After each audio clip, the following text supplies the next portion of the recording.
حضور فرمانے لگے انسان جیسے جیسے بوڑھا ہوتا ہے نا، دو چیزیں اس میں جوان ہوتی ہیں۔ پہلے حضور کیوں یہ باتیں بتاتے تھے؟ اس لیے کہ ہم جائزہ لے لیں کہ ہمارے اندر تو نہیں یہ فتنہ۔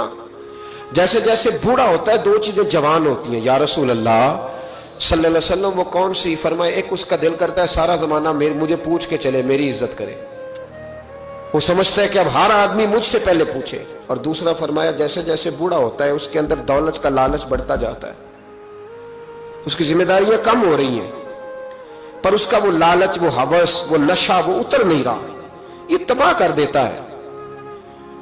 یہ قیدی ہے شخص جو دولت کا پجاری ہے، یہ قیدی ہے، یہ ختم نہیں ہوگا۔ نبی پاک صلی اللہ علیہ وسلم نے تفاخر کے لیے، غرور کے لیے، جمع کرنے کے لیے اور ایک دوسرے پر جتلانے کے لیے دولت اکٹھی کرنے سے منع فرمایا۔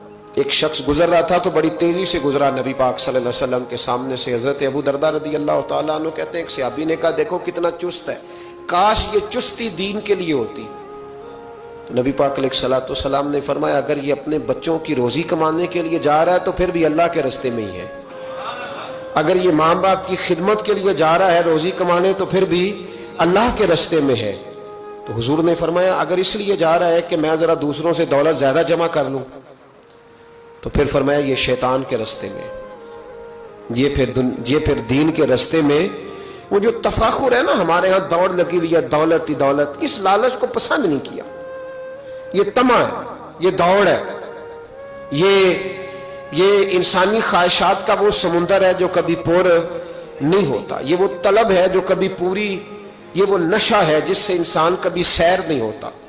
اور قرآن پاک نے مثال دی، فرمایا الہاکم التکاثر، تمہیں غافل کر دیا ہے دنیا کی طلب نے، مال کی طلب میں تم اتنے غافل ہو گئے کہ حتی زرتم المقابر، یہاں تک کہ تم نے قبروں کے منہ دیکھ لیے، پیسے لینے جا رہے تھے رستے میں مر گئے، دولت اکٹھی کرنے جا رہے تھے کہ راہ میں وقت آ گیا، حتی زرتم المقابر۔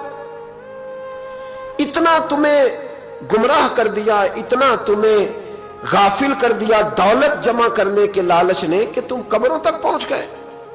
آخری وقت آیا ہے لیکن ابھی تک دولت کی ہوس ختم نہیں ہوئی۔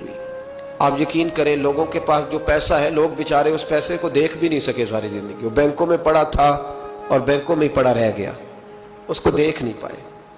اتنی جائیدادیں جمع کرنی تھی، ان جائیدادوں میں کبھی وہ وقت گزار نہ پائے۔ ان سے تو ان کے مزارے اچھے، جنہوں نے کم از کم ان زمینوں میں وقت تو گزارا، وہاں رہ تو سکے وہ، لیکن دولت کا نشہ روز بروز لوگوں پہ چڑھتا جا رہا۔